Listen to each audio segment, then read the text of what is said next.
আছি তো বেশ, প্রতিদিন নতুন সকাল নতুন ভোর, এ আমাদের হাউস 44। প্রতিদিন নতুন সকাল নতুন ভোর, এ আমাদের হাউস 44।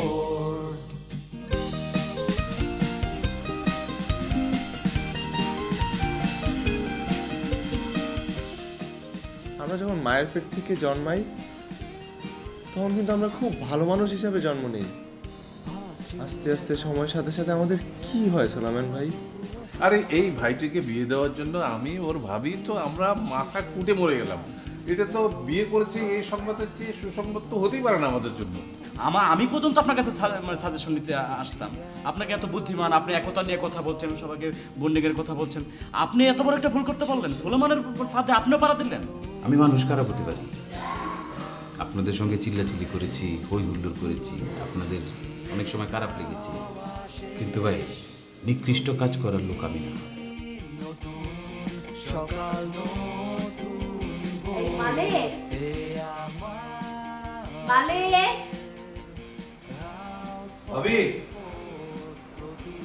শুনে যাও তো।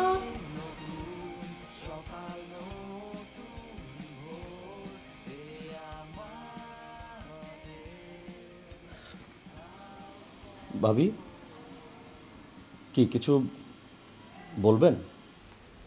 তোর হয়েছে কি? সমস্যাটা কি তোর? বাড়িতে বাইরের লোক এসে যা খুশি তাই বলে যাচ্ছে তোর নামে। তোর কি সমস্যাটা কোথায়? হ্যাঁ, কোথায় নাকি বাড়ি নিয়েছিস, কোন মেয়েকে নিয়ে থাকিস, সেগুলো কি শুনছি আমি?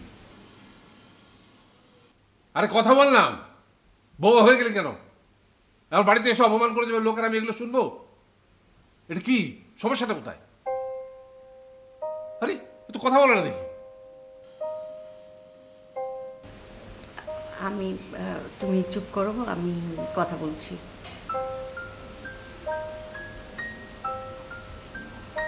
মালেক, ওই যে রহমান নামের লোকটা বলে গেল যে তুমি নাকি একটা মহিলার সঙ্গে এই এলাকাতেই একসঙ্গে থাকছো। হ্যাঁ,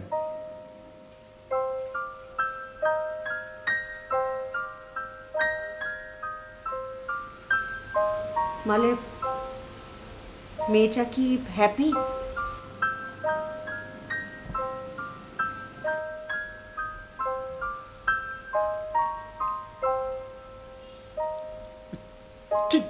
কি বলছো? হ্যাঁ, আরে তোর লজ্জা করছে না? যে মেয়ে আমাদের পুরো পরিবারকে অপমান করলো, তোকে অপমান করলো, তোর জীবনটাকে বিপর্যস্ত করে ফেললো, বাড়িতে পুলিশ নিয়ে এলো, সেই মেয়ের সাথে তুই থাকিস একটা বাড়ি ভাড়া করে, তোর লজ্জা করছে না? কি করে তুই হ্যাঁ হ্যাঁ বলছিস? নির্লজ্জ বেহায়া।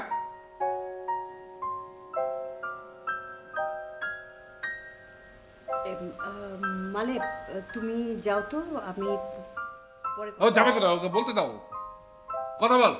কি কি কি কারণে তুই থাকিস তাকে দিয়ে? আচ্ছা, ও পরে সবকিছু বলবে। মালেক প্লিজ তুমি যাও তো এখন।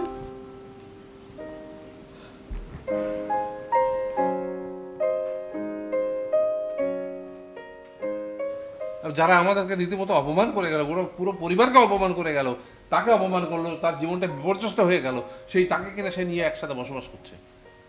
তো মেজাজ করবো না তো কি করবো? আমি তো মালিককে চিনি। মালিক ওরকম খারাপ ছেলে না। মালিক এটা যে করছে, এটা নিশ্চয়ই কোনো কারণ আছে। তো যাও গিয়ে জিজ্ঞেস করো কারণ কি।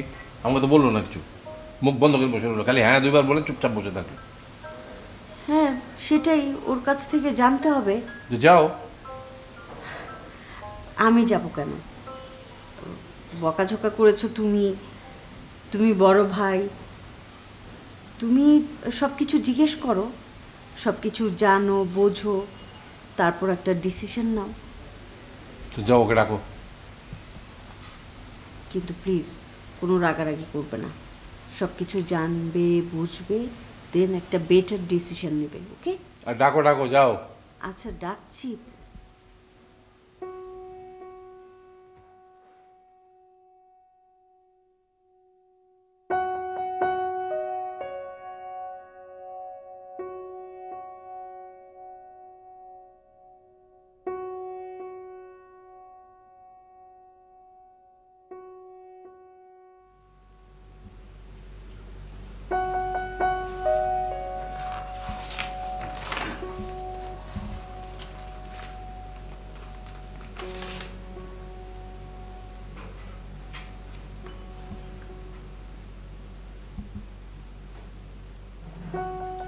শাওন, শাওন বন্ধু, বল। বন্ধু একটু আসবা? কেন? এই একটু কথা ছিল বন্ধু। বাইরে এসে বল না, ভিতরে গরম। আসো না বন্ধু, 1 মিনিট লাগবে।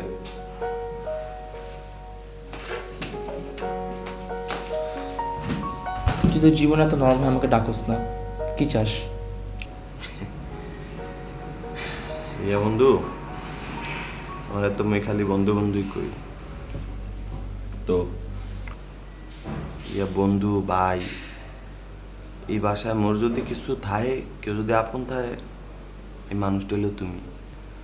এখন কথা হইলো বন্ধু, আমি এখন যে কথাগুলা কব, এরপরে মগ বন্ধুত্ব মনে হয় না আর থাকতে।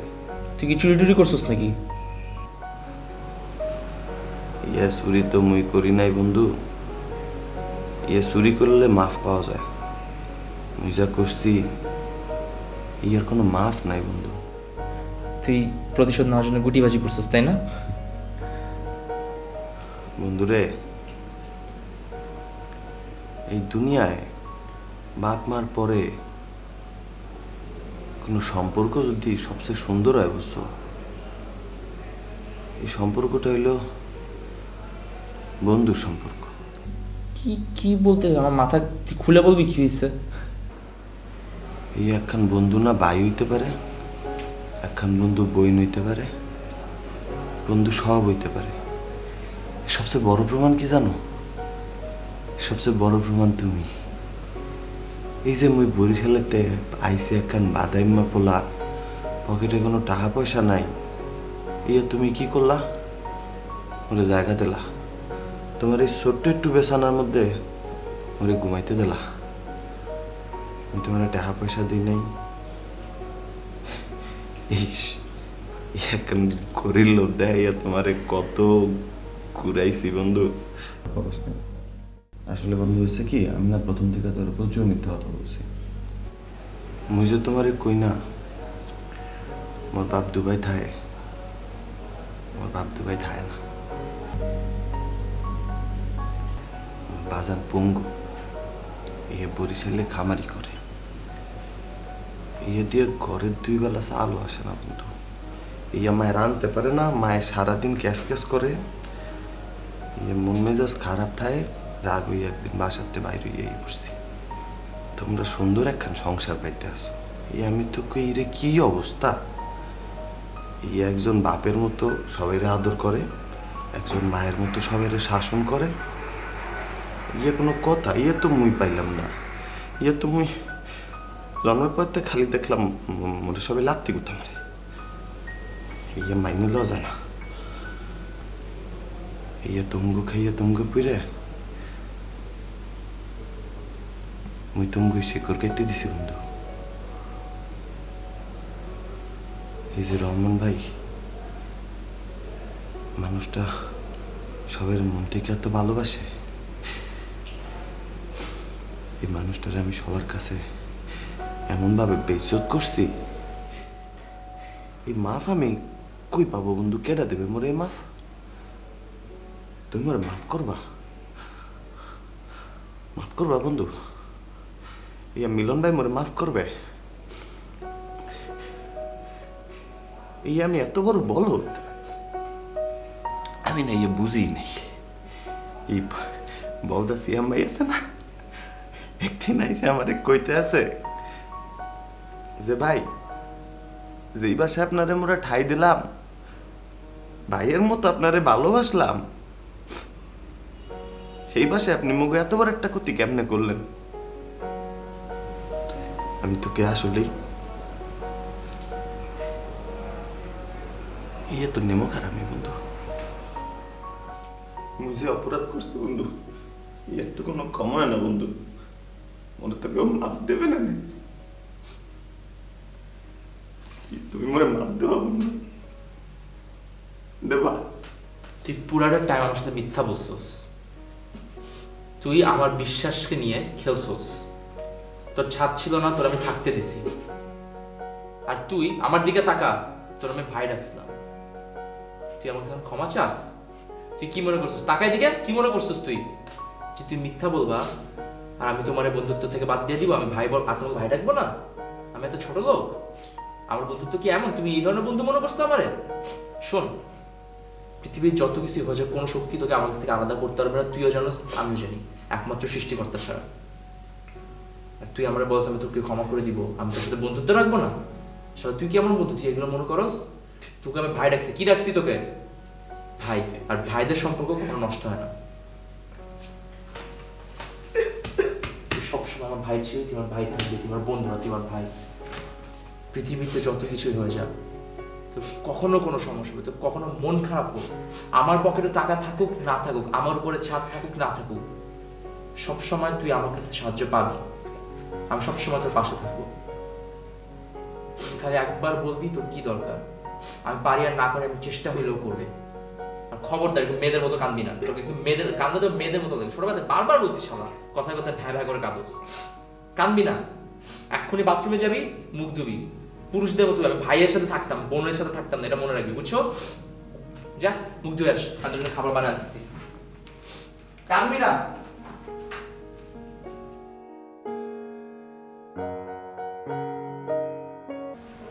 ভাইয়া, পুরো ঘটনাটা এরকম, একদিন আমার কাছে একটা অচেনা নাম্বার থেকে ফোন আসে। আমি ফোনটা প্রথম কয়েকবার রিসিভ করিনি, পরে রিসিভ করি। করার পর দেখি একটি মেয়ে আমাকে বলে যে আপনি আমাকে চিনবেন না, বা পরে ওর পরিচয়টা দেয়।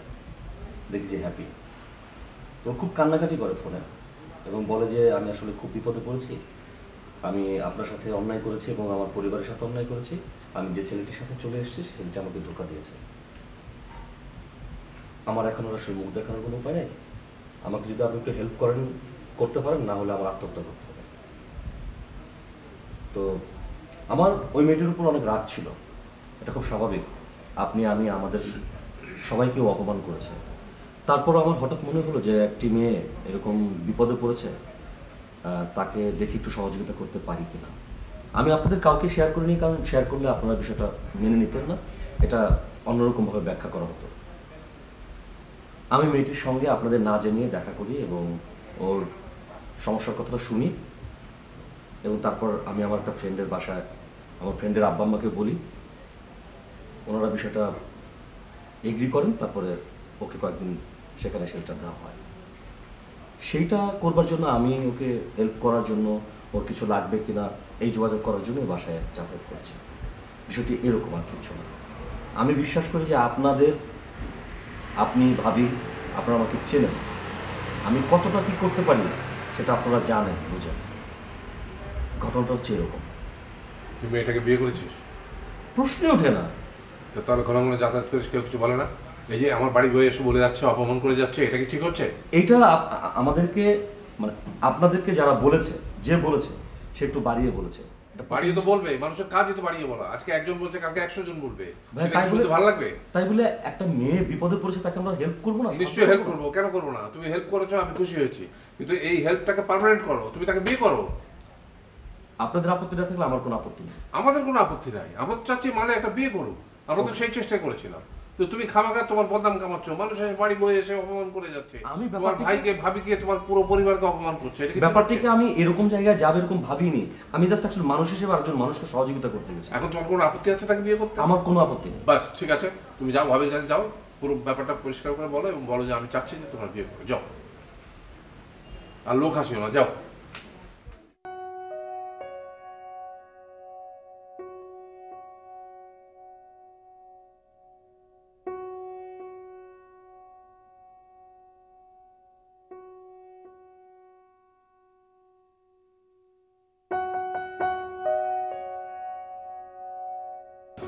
মিলন ভাই, ফয়সাল ভাই, আমি কিছু কথা কইতাম আপনাদের সাথে। আপনারা যদি মোর একটু অনুমতি দিতেন।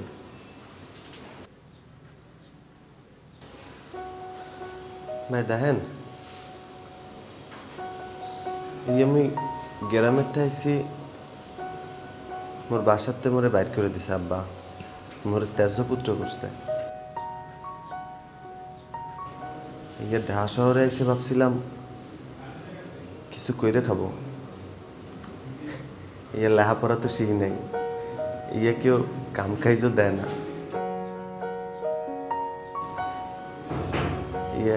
মোর বন্ধু ছিল শাওন, একটু বলদ টাইপের ছিল। ভাবছিলাম ওর গাড়ি করেই খাইয়ে ফিরে চলে যাব,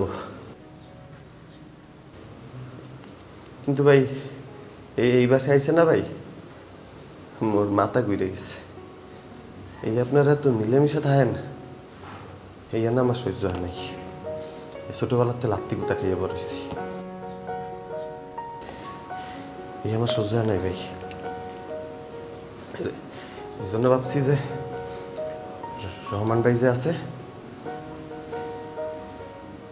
হ্যাঁ যদি কোনোভাবে কালার করিয়ে দিতে পারি আপনাকে সামনে, হেলে পরে আপনারা বাসাতে বাইট করে দেবেন। এই বাসার সব কিছু মোর কাছে আইয়া পড়বে, আপনারা মোর কাছে টাকা পয়সা চাবেন না। এর লিগে ভাই আমি রহমান ভাইয়ের নামে তাহলে মিশা কথা কইছি ভাই। এখন তোমার এই ভুলের কারণে কত বড় খেসারত দিতেছি তুমি বুঝতে পারতেছো? তুমি পুরো ব্যাচেলার ফ্ল্যাটের মানুষদেরকে বোকা বানাইয়া তুমি একটা সহজ সরল মানুষকে বাসা থেকে বের করে দিলে। এই লোকটা শুধু আমার ব্যাচেলার একসাথে পাশাপাশি থাকে তাই না, সে আমার অনেক পুরনো বন্ধু। তার মতো মানুষকে আমরা ঘর থেকে বের করে দিতে হয়েছে। তোমার এই গিরিঙ্গি, তোমার এই কিলিকবাজির কারণে আমাদের মানে এখন জীবনে কোনো সময় কারোর সাথে এরকম আচরণ করি না। এখন একটা সহজ সরল মানুষকে বাড়ি থেকে ঘর থেকে বের করে দেওয়া কত বড় অমানবিক কাজ তুমি বুঝতে পারতেছো? তুমি কি করছো?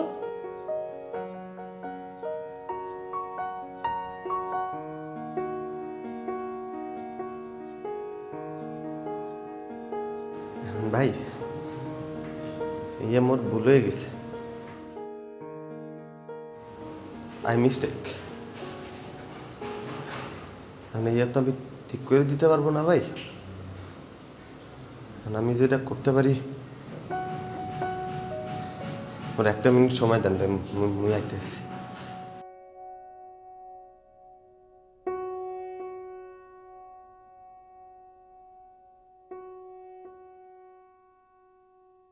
কিছু বুঝলেন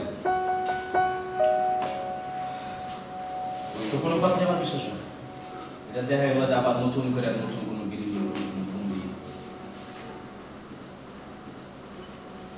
রহস্যজনক ক্যারেক্টার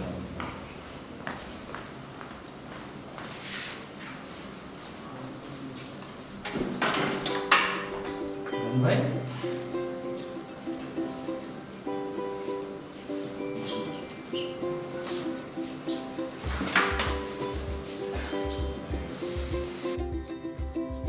মিলন ভাই, ফয়সাল ভাই, আমি আপনাকে রমন ভাইয়ের আইনে দিলাম। এর বেশি কিছু করা ওর পক্ষে আর পসিবল না ভাই। রহমান ভাই, আপনি বড় ভাই মানুষ, আপনি মানুষটা আসলে ভালো, খালি একটু ক্যাটক্যাট করেন সারাদিন। এইও আমি নিতে পারি নাই ভাই। আপনার নামে অনেক মিথ্যা কথা কইছি মিলন ভাইয়ের কাছে, ফয়সাল ভাইয়ের কাছে। আমারে মাফ করে দিয়েন। তুমিও কিছু মনে করো না, আমরা অনেক সময় খারাপ ব্যবহার করেছি তোমার সাথে। আর ফয়সাল ভাই, আপনি ভাই বড় ভাই মানুষ, মেলা লাপ্তি গুতা দিয়েছেন, দিতেই পারেন। আপনাকেও গাড়ে এই কয়দিন খাইছি, অনেক বেয়াদবি করছি ভাই, মাফ করে দিয়েন। মিলন ভাই, এখন আপনারা বাসায় যারা যারা ছিলেন সবাই আছেন, এখন আমি যাই ভাই। সালাম। বাড়িতে পৌঁছে ফোন দিস। মিস কল দেবো আনে ভাই, আমার মোবাইলে টাকা নেই।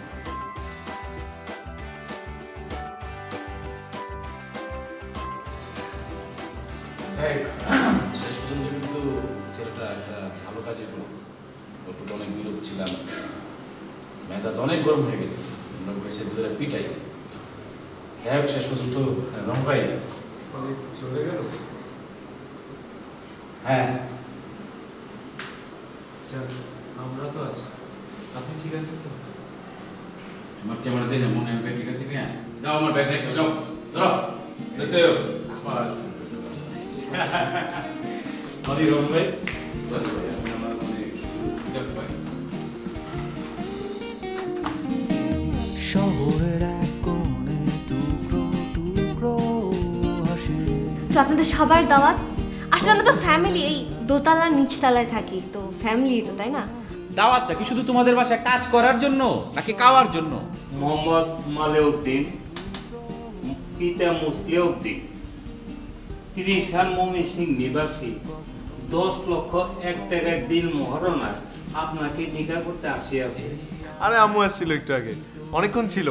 আরে পিঠা বানা নিয়ে আসছিল, এত মজা, মুরগির মাংস বানাইছিল। যা অনেক বড় আয়োজন করে এই বাসর ঘর না, তারপর এটা তোমার আমার বিয়ে এবং এটা তোমার আমার বাসর ঘর। জীবনে এটা একবারই আসে।